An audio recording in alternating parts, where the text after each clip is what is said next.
Ito guys, lagyan natin ng gatas, condensed ba o evaporada. Yan. Ang ginagawa lang namin dito ni Mrs. Yan si Mrs. Ay yung mga sobra-sobrang mga konting sira ng mansanas, ubas, strawberry. Ito na ang ginawa namin.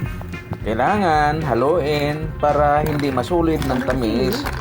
Ubusin, kailangan pa bang ubusin yan? Sobrang tamis na to, Mrs. Yan.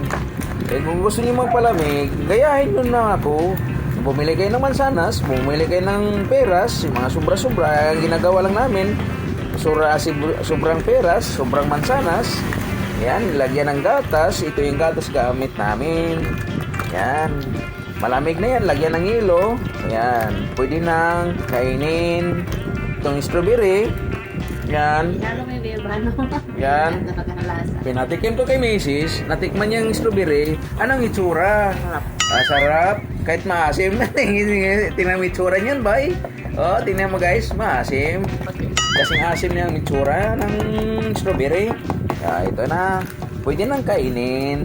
Yung mga gusto mong papalamig dyan, bumili kayo ng mansanas, bumili ng peras, bumili ng ubas. Basta ka may ubas, mansanas,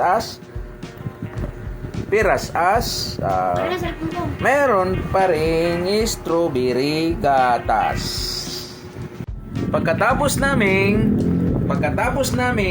lagyan ng gatas, pwede nang tikman. Ito na ang resulta sa aming ginagawang palamig ng prutas. Ito na guys. Bakit parang mukhang asim yung mukha mo, idol? Asim lang kasi yung strawberry, kaya nga ganun ang itsura ko. Bakit ka online? Ito ba nga? Ito ang strawberry niya guys.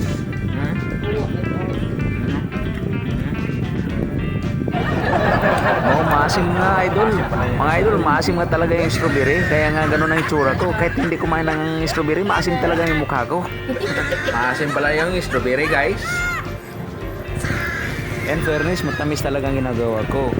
Isang mansanas, isang ubas, isang peras, isang strawberry, tsaka gatas. Yan pinaghalo-halo ko. Nilagyan ko ng hilo. Masarap talaga, matamis.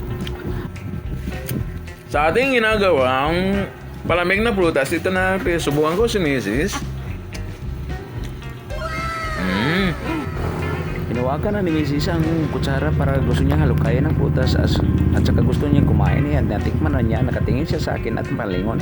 Hindi mo malaman kung nasa asiman ba o matamis ba ang ginagawa ko. Hanggang dito lang tayo, bye-bye.